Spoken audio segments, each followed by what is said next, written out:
Hello food lovers, welcome to our channel. నేను మీ రాణి Erramsetti. Friends, ఈరోజు hotel style cabbage pakodi చేసి చూపించబోతున్నానండి. వీడియోని మధ్య మధ్యలో స్కిప్ చేయకుండా ఫస్ట్ నుంచి లాస్ట్ వరకు చూస్తేనే ప్రాసెస్ అంతా అర్థమవుతుంది. చాలా టేస్టీగా ఉండే క్యాబేజ్ ఫ్రై ఇంట్లో మనం కొంచెం కొంచెం క్వాంటిటీలో చేసుకుంటూ ఉంటాం కదా, కానీ ఈసారి నేను ఇలా హోటల్ స్టైల్లో క్యాబేజ్తో పకోడీ చేసి చూపించబోతున్నానండి.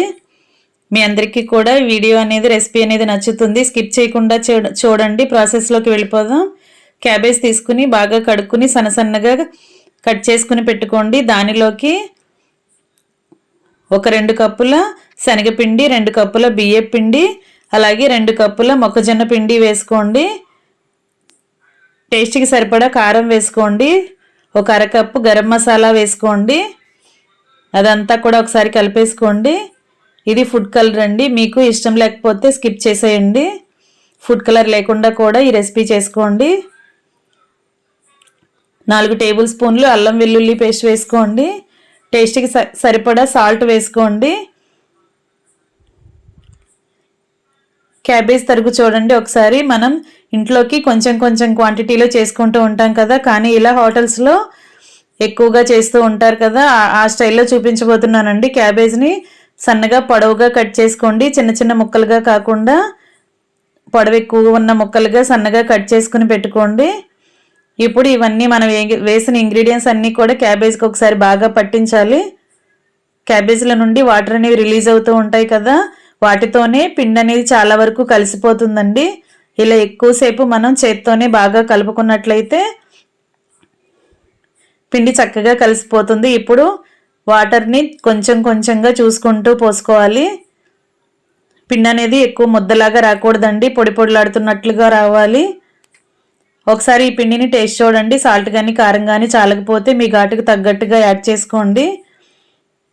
మొత్తం కలపటం రెడీ అయిపోయింది కదా. ఇప్పుడు స్టవ్ ఆన్ చేసుకుని కళాయి పెట్టుకుని డీప్ ఫ్రైకి సరిపడా ఆయిల్ పెట్టుకుని ఆయిల్ బాగా కాగించుకోండి. ఫ్లేమ్ని మాత్రం హైలో పెట్టుకోండి, ఎందుకంటే క్వాంటిటీ ఎక్కువ ఉంది. అలాగే కళాయి కూడా పెద్దది కదా, ఆయిల్ ఎక్కువగా పోసాం కదా. హై ఫ్లేమ్లో పెట్టుకుని ఇలా ఫాస్ట్గా డీప్ ఫ్రై చేసేసుకుంటే చక్కగా ఫ్రై అయిపోతుందండి. ఫ్లేమ్ తగ్గించామంటే క్యాబేజ్ అనేది వేగటానికి ఎక్కువ టైం తీసుకుంటుంది, మెత్తగానే వస్తుందండి. అందుకే హై ఫ్లేమ్లో పెట్టుకుని ఇలా బాగా గోల్డెన్ బ్రౌన్ కలర్ వచ్చే వరకు కూడా ఫ్రై చేసుకోండి. ఇలా క్రిస్పీగా వచ్చిన తర్వాత ఆయిల్ నుండి తీసేసుకుని వేరొక బేసిన్లో వేసేసుకోండి.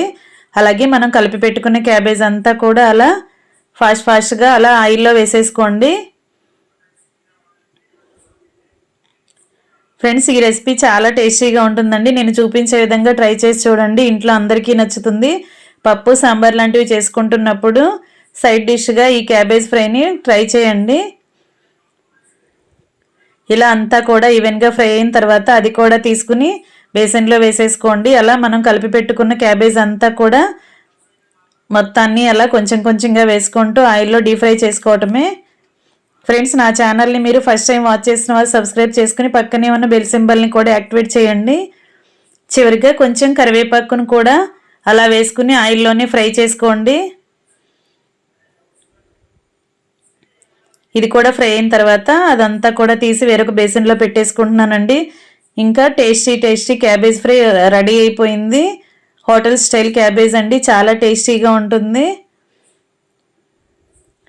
మీరు కూడా ఒకసారి ట్రై చేయండి. పప్పు సాంబార్ లాంటివి చేసుకున్నప్పుడు ఇలా ఒకసారి క్యాబేజ్తో పకోడీ చేసి చూడండి. బియ్యం పిండి, శనగపిండి, మొక్కజొన్న పిండి కూడా ఒకే క్వాంటిటీలో వేసుకుంటే క్యాబేజ్ ఫ్రై అనేది చాలా క్రిస్పీగా వస్తుందండి. ఇంకా రెడీ అయిపోయింది. ఎంతో టేస్టీగా ఉండే క్యాబేజ్ ఫ్రై చాలా టేస్టీగా ఉంటుంది. అందరూ ఖచ్చితంగా ట్రై చేసి చూడండి. అలాగే నా ఛానల్ని ఫస్ట్ టైం వాచ్ చేసిన వారు సబ్స్క్రైబ్ చేసుకోండి. వీడియో నచ్చినట్లయితే లైక్ చేసి మీ ఫ్రెండ్స్కి, ఫ్యామిలీ మెంబర్స్కి షేర్ చేయండి. ఇలా కవర్స్లో ప్యాక్ చేస్తే ఎంతసేపు అయినా కూడా అలా క్రిస్పీగానే ఉంటుందండి. Thanks for watching. నేను మీ రాణి ఎర్రంశెట్టి.